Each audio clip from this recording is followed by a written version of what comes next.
সকলকে স্বাগত জানাই টিনস বাড়ি অরুণিমা চ্যানেলে। আশা করি সবাই তোমরা ভালো আছো, সুস্থ আছো। আজকে ক্লাস 8-এর চ্যাপ্টার 5 থেকে প্রাকৃতিক ঘটনা ও বিশ্লেষণের পার্ট 3 নিয়ে আলোচনা করব। আজকে এই পার্টটা আলোচনা করলেই এই যে চ্যাপ্টার 5 সেটা কমপ্লিট হয়ে যাবে। প্রথম যে প্রশ্ন সেটা হলো বজ্রপাতের ক্ষতি থেকে রক্ষা পাওয়া যায় কি করে। দেখো, বজ্রপাতের ফলে আমাদের বিভিন্ন রকম সম্পদ, যেগুলো ইলেকট্রনিক জিনিস, সেগুলো সমস্ত নষ্ট হয়ে যায়। অনেক সময় বাড়িতে বাজ পড়ে নষ্ট হয়ে যায়, অনেক সময় জীবনহানিও ঘটে। সেই জন্য এগুলো থেকে রক্ষা করার জন্য এগুলো থেকে রক্ষা পাওয়ার জন্য আমাদেরকে বিভিন্ন রকম প্রিকশন বা সাবধানতা নিতে হবে। তার জন্য কি করতে হবে, যখন বজ্রপাত হচ্ছে সেই সময় তড়িৎ সংযোগ খুলে রাখতে হবে। বিভিন্ন যে ইলেকট্রনিক জিনিসপত্র, আমরা নিজেদেরকে বাঁচানোর জন্য ঘরের মধ্যে থাকবো, কোনো রকম খোলা বারান্দা বা ছাদে থাকবো না, তার সাথে খোলা জানলার সামনেও দাঁড়াবো না। এই সমস্তগুলো আমাদেরকে মেনটেন করতে হবে। যদি কোনো সময় রাস্তায় থেকে থাকি, সেই সময় বড় বাড়ির পাশে বা বড় টাওয়ারের পাশে বা বড় গাছের পাশে দাঁড়ানো যাবে না। সাধারণত ছোট কোনো কিছুর পাশে দাঁড়াতে হবে, মানে ছোট বাড়ির নিচে আশ্রয় গ্রহণ করতে হবে।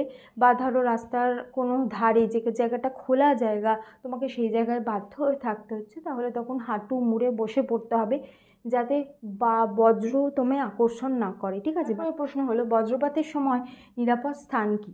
দেখো, বজ্রপাতের সময় নিরাপদ স্থান হলো মানে সমস্ত কিছু বন্ধ করা ঘর বা বাড়ি যেখানে আছো, মানে জানলা বন্ধ থাকতে হবে, বারান্দায় দাঁড়ানো যাবে না, খোলা বারান্দায় দাঁড়ানো যাবে না, তার সাথে ছাদে যাওয়া যাবে না, বদ্ধ ঘরে থাকতে পারো। তার সাথে যদি তুমি রাস্তায় কোথাও আছো, তখন জানলা দরজা বন্ধ, বাস ট্রেন এই সমস্ত জায়গাতেও তুমি থাকতে পারো, সেটাও নিরাপদ। ঠিক আছে, কিন্তু খোলা জায়গায় থাকা যাবে না। ঠিক তারপরের যে প্রশ্ন সেটা হলো বজ্রপাতের সময় করণীয় কী। বজ্রপাতের সময় করণীয় হলো, তুমি যদি রাস্তাঘাটে আছো বজ্রপাতের সময়, তাহলে তোমাকে রাস্তায় ছাতা খুলে হাঁটা যাবে না, ছাতার ব্যবহার না করাই ভালো। সাধারণত বড় যে বাড়ি, বড় বিল্ডিং, বড় যে টাওয়ার, বড় বড় গাছ, তার পাশে আশ্রয় গ্রহণ করা যাবে না। আর তোমাকে যদি একান্ত মাঠের আশেপাশে কোথাও মাঠের মধ্যে থাকতে হচ্ছে, বা এমন কোনো জায়গায় রয়েছে যেখানটা পুরো মাঠ বা খোলা জায়গা, সেখানে হাঁটু মুড়ে বসে পড়তে হবে। বা ধরো জঙ্গলের মধ্যে রয়েছেও, বা এরকম কোনো ঘন গাছপালা পূর্ণ এলাকা, তাহলে বড় গাছের পাশে না দাঁড়িয়ে ছোট ছোট গাছ যেখানে রয়েছে সেই ছোট গাছের পাশে মানে বসে পড়তে হবে, বা মানে সোজা হয়ে দাঁড়িয়ে থাকা যাবে না। ঠিক আছে। আর যদি বাড়িতে থাকো, সেক্ষেত্রে তুমি জানলা দরজা বন্ধ করে থাকবে, কিন্তু খোলা বারান্দা বা খোলা ছাদে যাওয়া যাবে না। তারপরের যে প্রশ্ন সেটা হলো বজ্রপাতের সময় বাড়ির মধ্যে থেকে কি করণীয়। যখন তুমি বাড়িতে আছো, বাড়িতে তুমি সেফ আছো, নিরাপদ আছো, কিন্তু তোমার কিছু কর্তব্য আছে।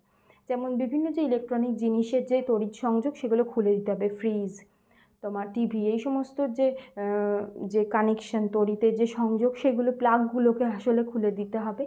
তার সাথে যে পাইপ থেকে যে জল পড়ে, সেই জল ব্যবহার করা যাবে না, মগের মাধ্যমে ব্যবহার করতে পারো, কারণ পাইপ যেহেতু ধাতু দিয়ে তৈরি, সেই কারণেই বারণ করা হয়েছে। তার সাথে সাথে খোলা জায়গায় যাবে না, খোলা বারান্দায় বা জানলা খুলে তার সামনে দাঁড়াবে না, তাতে বাজ তোমার ওপর পড়ার সম্ভাবনা থাকে। আচ্ছা, এই বজ্রপাতের সময় বাড়িতে আলো জ্বালানো যেতে পারে। ঠিক আছে, ঘরে তড়িৎ ব্যবহার করতে পারো, আলো জাতীয় জিনিস ব্যবহার করতে পারো, কিন্তু যে বৈদ্যুতিক যন্ত্রপাতি যেগুলো, সেগুলো ব্যবহার না করাই ভালো। তারপর হলো বজ্র নিরোধক কী। খুব ইম্পর্টেন্ট প্রশ্ন, যেটা দিয়ে বারবার প্রশ্ন আসে। বজ্র নিরোধক হলো এমন একটা ব্যবস্থাপনা যেটা প্রত্যেকটা বাড়িতে করা হয়, এবং তার ফলে বিভিন্ন যে ইলেকট্রনিক যন্ত্রপাতি রক্ষা পায়।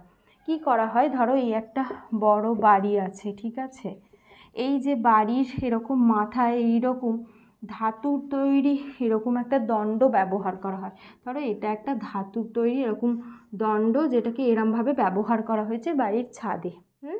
এবার আর এই বাড়ির নিচে, বাড়ির যে জমি, তার 5 থেকে 6 ফুট নিচে একটা এরকম ধাতুর পাত ব্যবহার করা হয়েছে। এবার একটা সুপরিবাহী মোটা দণ্ড দ্বারা এই দুটোকে যুক্ত করে দেওয়া হয়েছে।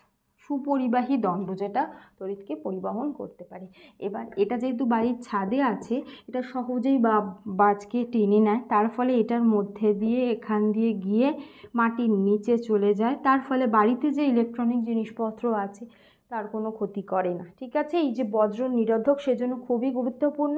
আর এই যে যে ধাতুর যে পাত ব্যবহার করা হয়েছে, এটা মাটি থেকে 5 থেকে 6 ফুট নিচে গর্ত করে করা হয়েছে, যাতে একেবারে এই তড়িৎটা মানে বজ্রের মাধ্যমে যে তড়িৎ আসছে সেটা একেবারে মাটির নিচে চলে যায়, সেইটার দিকে লক্ষ্য করা হচ্ছে। তার ফলে বাড়িতে যে ইলেকট্রনিক জিনিসপত্র আছে সেগুলো কিছু নষ্ট হয়, ঠিক আছে। তা সত্ত্বেও বজ্র নিরোধক বাড়িতে থাকা সত্ত্বেও কিন্তু তোর প্লাগ খুলে রাখতে হবে, তড়িৎ সংযোগ বন্ধ করে রাখতে হবে, তবেই কিন্তু এই যে বজ্র নিরোধক সম্পূর্ণভাবে এফেক্টিভ, নয়তো ভালোভাবে কাজ করবে না, ঠিক আছে। আশা করি তোমরা বুঝতে পেরেছো। আজ এই পর্যন্তই। কোনো প্রশ্ন থাকলে কমেন্ট করো, আর তোমরা এই ভিডিওটাকে লাইক করো, বেশি বেশি করে শেয়ার করে দিও, আর সাবস্ক্রাইব করো। Thank you.